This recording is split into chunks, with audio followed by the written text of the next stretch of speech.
মানুষের অধিকারের জন্য আমরা রাজপথে থেকেছি সেই জুলাই আগস্ট থেকে এই জুলাই আগস্ট পর্যন্ত 1 বছর হয়ে গিয়েছে।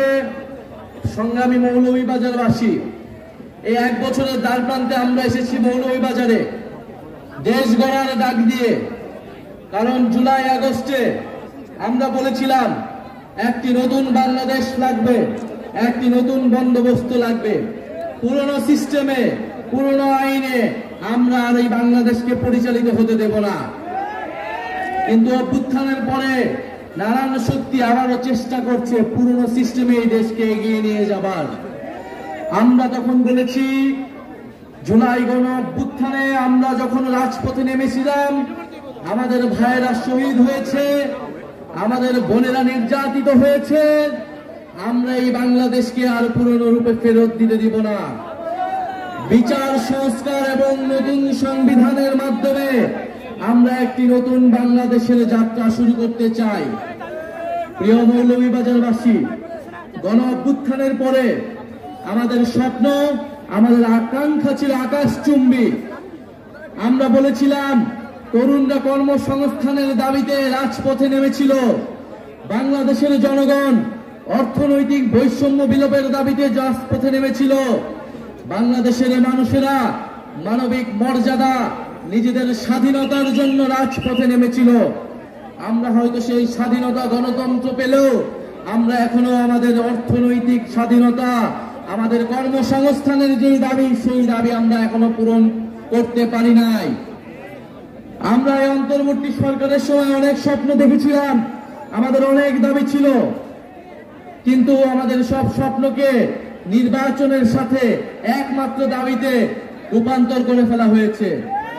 আমরা বলেছি আমরা নির্বাচন চাই, আমরা গণতন্ত্রের পক্ষে লড়াই করা শক্তি, আমরা ভোটাধিকারের জন্য লড়াই করা শক্তি, কিন্তু বিচার সংস্কার ছাড়া নির্বাচন অর্থহীন হয়ে যাবে।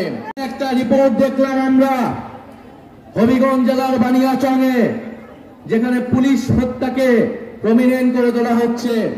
এই পুলিশ হত্যার দায় আমাদের অভ্যুত্থানকারী ছাত্র জনতাকে দেওয়ার প্রচেষ্টা করা হচ্ছে।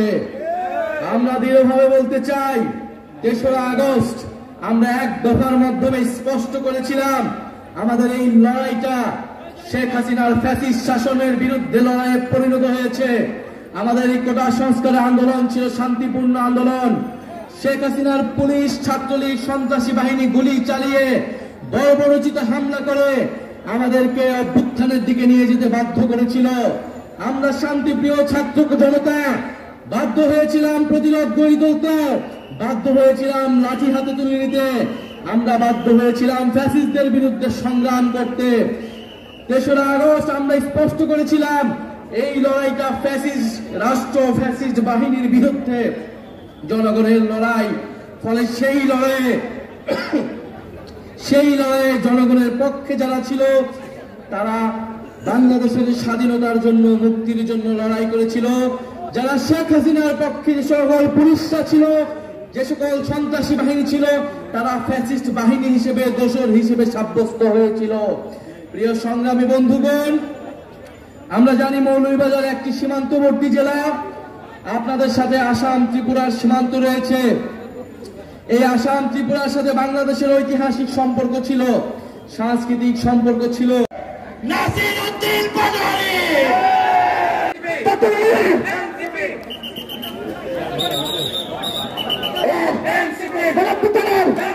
নাহিদ ভাইয়ের